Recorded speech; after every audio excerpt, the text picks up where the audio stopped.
May isang bili ng lola ko tuwing uwi ako galing sa barkada. Kapag may tumawag sa pangalan mo sa gabi, huwag kang sasagot agad.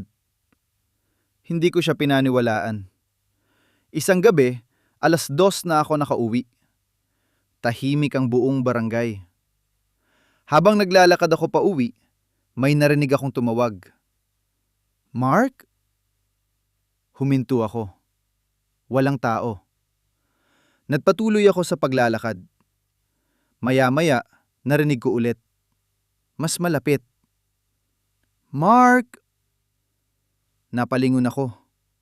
Wala pa ring tao. Medyo kinilabutan na ako.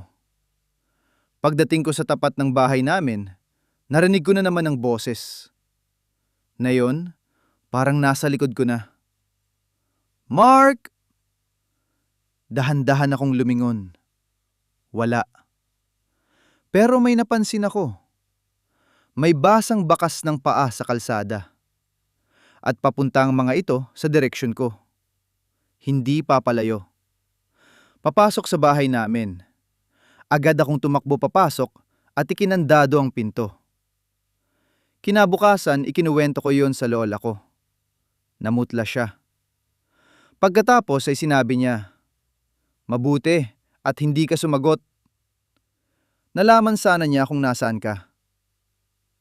Ano ang gagawin mo kung ikaw ang nasa sitwasyon ko? 1 Minute Stories.